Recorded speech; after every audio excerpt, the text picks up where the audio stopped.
Welcome to Grief Street. Okay. So Jordy, Erica. this is our first podcast episode. It is. And maybe you can start off with an intro. Yeah. Who are you? My name's Jordy Glassner. I'm a therapist, 32 years old, living in Los Angeles. Height and weight? No. No.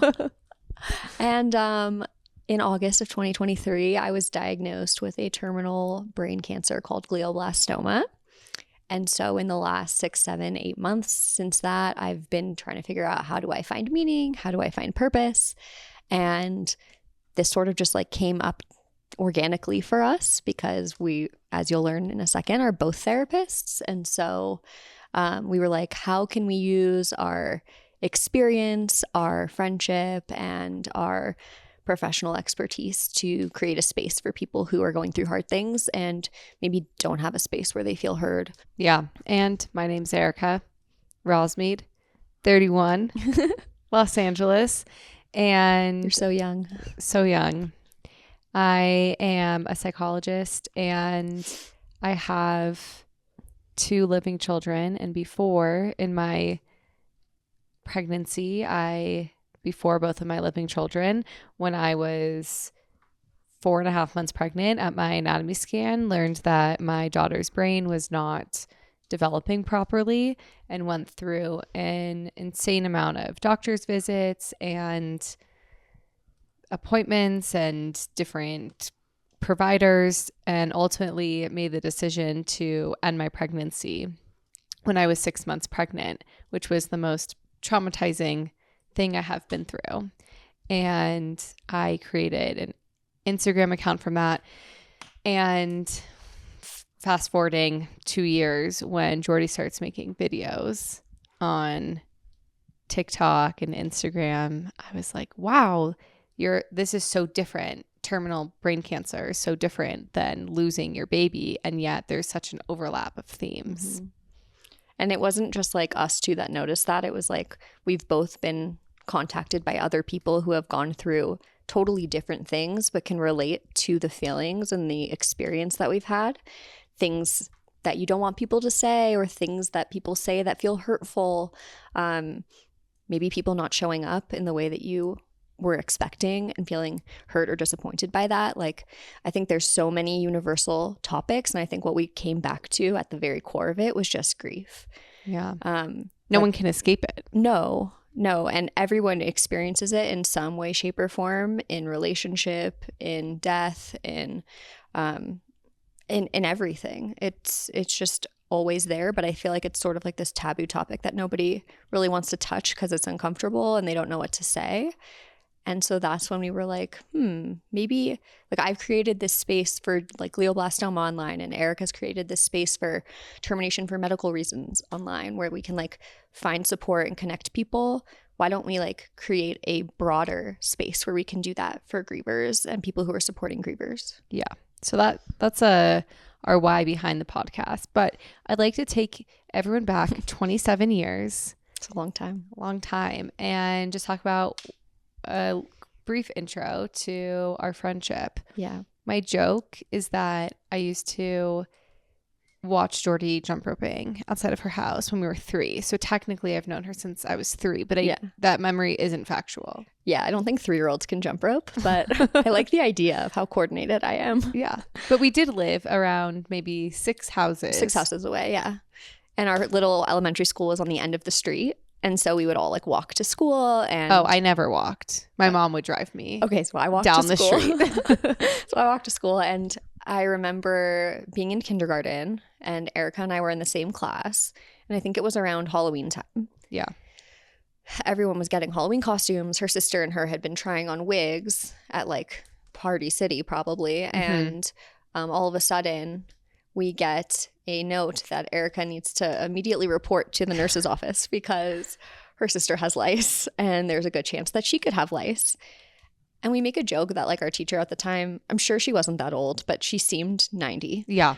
As a kindergarten teacher.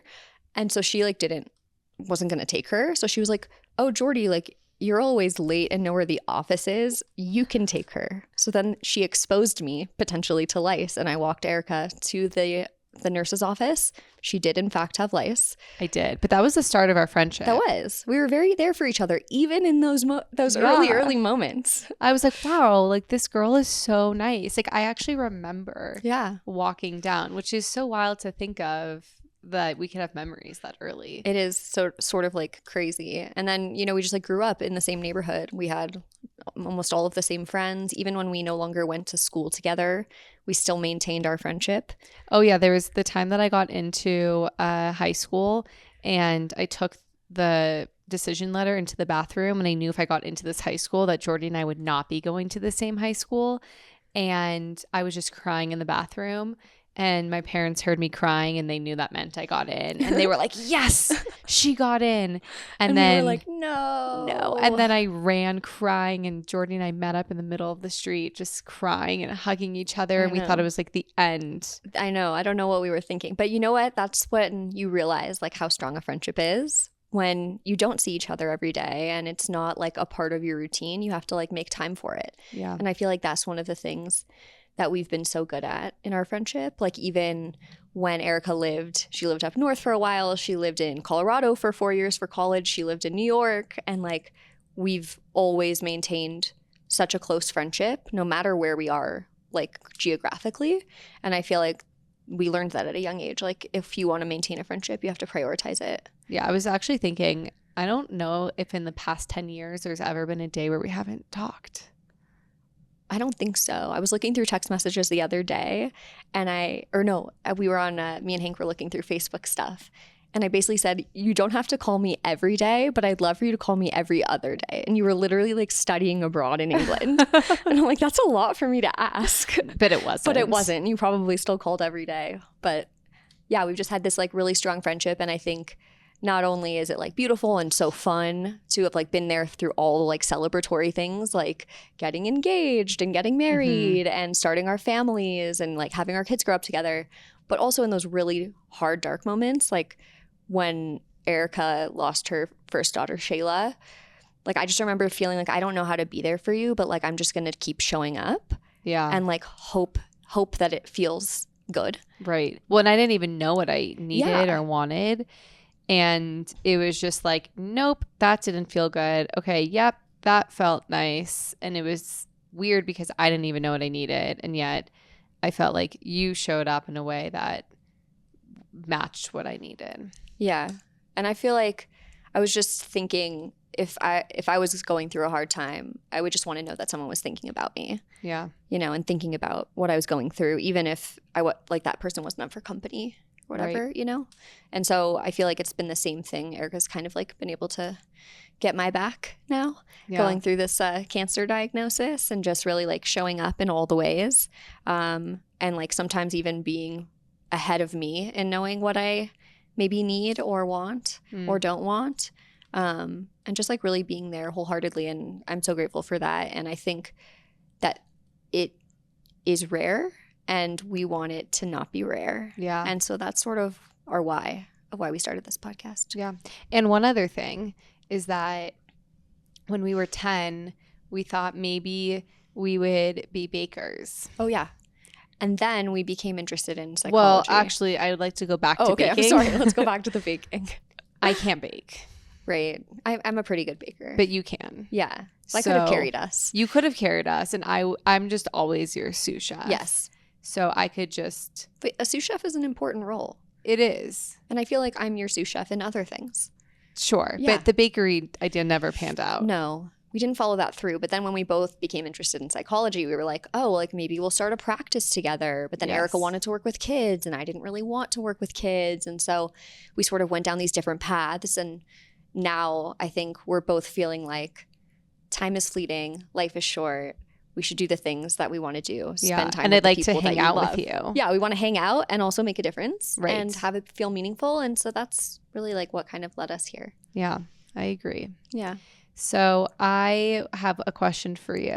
Okay. Oh, it feels a little targeted. It does feel targeted because I didn't prepare any questions for you. No, it just is coming to my mind. Okay. Because I think when you think about on the outside, like I'm in this with you, but I think people on the outside of you just say the facts of a 31-year-old with a 1-year-old had some tingling in her arm and now has terminal brain cancer. Like, how do you integrate that? Yeah. How do you think about that? How do you feel? I feel like in some ways I'm really grateful that I got like diagnosed at the ER, because I think if I had had enough time to like really think about what was happening, I would have, like, my anxiety would have taken over. I didn't have time to like freak out. I was just sort of like in action mode, like just get through surgery, just wake up, like just make sure that you're functioning, like all of those things. So I didn't even really have time to like think about, oh, what does it mean that I have a brain tumor? Yeah. Does it mean that it's cancerous? Does it mean, like, how's that going to impact my life? Can I just take it out and then I move on with the rest of my life? And then once I found out the actual diagnosis, it was pretty devastating. That was like a really bad day. Oh, I remember it. Yeah, Erica was there. She was staying with my son Brody, with our other best friend Alex, and me and Hank, my husband, went to the appointment, and we had been putting so much like hope and time and energy into like focusing on like a benign outcome, and it was like the opposite of benign. It's like the most aggressive you can get. Oh, that phone call, I remember. Yeah, and just having to make those phone calls and like give such devastating news to people that love you is like, that was probably like one of the worst days of my life. But then I was like, okay, like I've lived through the worst day of my life and I'm still here. Now what? And so I think like being a therapist, it gives you skills. And I think you can speak to this too in dealing with your own trauma. But like you kind of know the things that you need to do. You can still choose not to do them.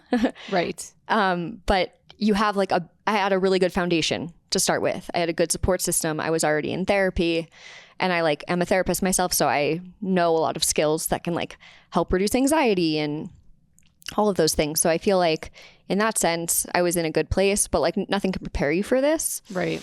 So like for the most part, I just have tried to be present and find a way to make meaning of my life.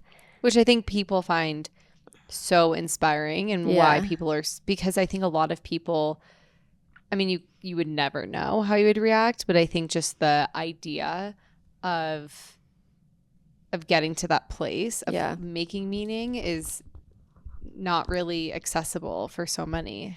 It's not, but it was modeled to me by you. Oh, that's really sweet. Yeah, because like you let yourself feel. Yeah. And you shared really openly and were really vulnerable. And then you were like, and how can I make this better for other people who are going through it? How can I create a community of providers that are going to be non-judgmental, that can help people that are going through this, you know? And you've done such amazing work. And I remember feeling so inspired by that. Oh, that's very sweet. Yeah. And so I think like you started it. Wow. I just copied you. Well, I remember when you got your brain tumor diagnosed. Oh, yeah.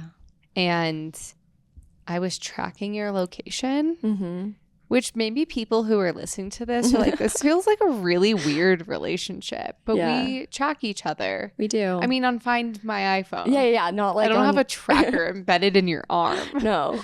Just but like we could do that the normal way. And I saw Jordy was hovering over like a red spot. And so I zoomed in and realized it was a hospital. And then I thought, well, if it's for her son, then her husband would be there, and he wasn't. He was at home. Yeah. And then I called you and then called Hank. Yeah. And then called you some more.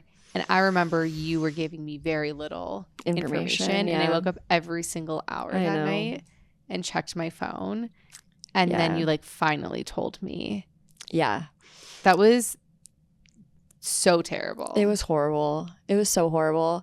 Because it's like you were with me. We went on a few trips over the summer. And so you had like seen some of the symptoms I was having. Yeah, I saw one episode, which we now know is a seizure, but we didn't know that at the time. But I saw the whole left side of your body give out, and it was scary for me to watch. Yeah. And I remember you being like, this is something you should like for sure get checked out. Yeah. And then I told you, like, you need to go to just like pay someone. Just like pay out of pocket for like a neurologist. Like you need to go. And like I did like make an appointment after that. And then, you know, right before the appointment, I ended up going to the ER anyways. But yeah, I think that day I like went in just because I was like, this feels a little different than it has every other time. I really didn't believe that there was anything like super duper wrong. And then when I got there, they did the assessments. I remember the doctor was like, oh, like it's super busy here. So like, let's just quickly do a CT scan to like rule out anything neuro. And then you can go to your neurologist appointment next week. And then they came back and they're like, we have to admit you. Wow. And like Hank was putting our son to bed. And so I was like looking at the Nanit camera, like, okay, I'm going to wait until he's asleep before I call Hank to tell him. So like right before I went in for the MRI, I called Hank and I told him. And then I said, I'm going to call my mom now, have her come over to be with our son, and then have Hank come be with me. And we just got like little pieces of information as the night went on. The surgeon came in at like 11 p.m. It was so nice. He drove from his house.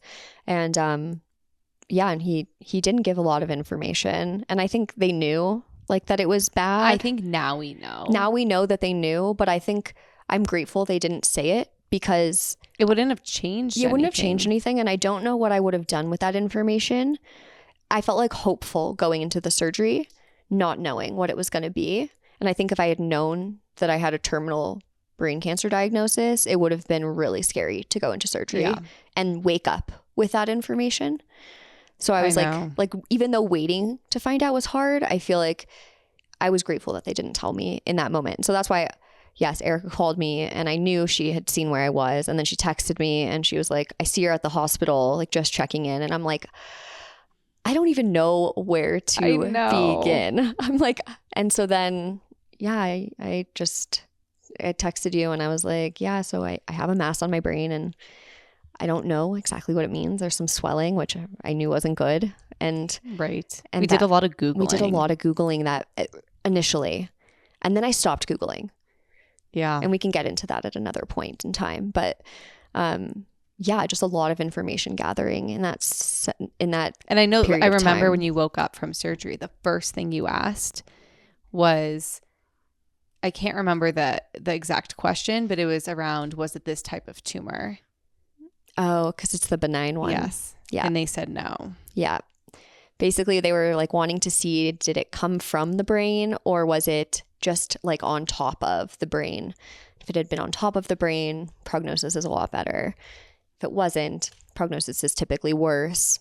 And it's just wild to me that you, coming out of brain surgery, you knew to just ask that question. Well, how about the fact that you can just talk when you get out of brain surgery and be like totally coherent? Yes. I was home within like a day and a half. Yes, that was wild. Well, although it is funny because you were still like a tiny bit high when I saw you, and you're like, I'm totally fine. And we're like, her pupils are large. I feel like you're good. You're good, but like a little high from the meds. Yeah. Yeah, they give you good meds. Which as they should. They should. Yeah. I'm curious what your experience was like being on the other side of it, like having gone through something difficult and grieving and then having like now been on the other side of it as a support. What has that been like for you? Oh, yeah. Really terrible. I know. It's the worst. It's really terrible. I mean,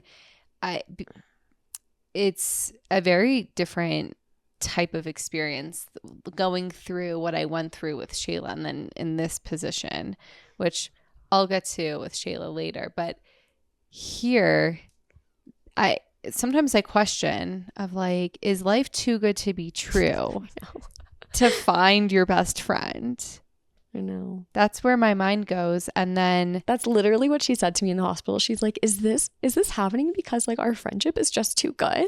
Yeah. Like, are we not just like allowed to have a beautiful friendship? Is it just too good? And that's now how I feel. We're being punished, which was hilarious. I know, but I go into denial a lot. Yeah. But I feel a lot of times like a desperation of trying to just hang out with you, because when I'm with you, everything feels pretty normal. It does.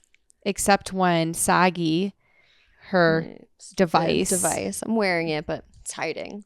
Yeah. And we can go into what the device is. Yeah. But we call him Saggy when he gets in the way. He gets in the way most of the time. He's pretty much always Saggy. Yeah. And I wanted to wear him today. Yeah, you did. Around my waist. And he's heavy and a burden. Yeah. And it sucks being on this side seeing you go through this. Like, Yeah. I don't like that, because when you love someone and then you see what's happening to them, it's a terrible. It's the worst because you know that there's nothing you can really do. No. But you've shown up in all the ways, like beyond all the ways. And yeah, I remember feeling so helpless when you were going through your loss and just like wanting to take that pain away from you and not being able to, and like not knowing like how is this person gonna like recover? Yeah. Like how are they gonna go on living, and like what is their life gonna look like? Right. And I'm sure those are like the same sorts of questions. Yeah, and I come up asked for you. myself those questions at the time. Yeah. Like, I had thought maybe I'll never be able to truly laugh again. Yeah. And I just thought it would be tainted always. Yeah.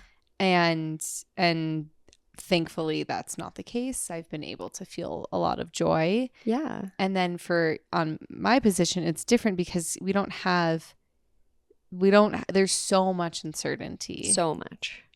I had like more certainty. It was just very traumatizing. Yeah. You had some certainty, but not a lot. Right. And I also had uncertainty about my reproductive journey in general. Totally. But here I'm like, what are we doing? Like, what's happening? I know. Yeah, it's like a lot of just feels like sitting and waiting. Like knowing that there's something imminent coming, but like already doing all the things we can do to like prevent it. Right. And like also not trying to make myself crazy in the process and still enjoy life. Yeah. So yeah, it's an interesting position. Right. It's a different type of grief in that way. Yeah, it is. But I think that's why we wanted to create this, because our experiences are so different and the experiences of other people who have reached out to us are so different. But like the thread that like makes them feel like seen and heard by what we're speaking about is that grieving piece. And I don't really feel like there are a lot of spaces to talk about that. I think like people become uncomfortable and they want to just like make you feel better. They want to push it under the rug.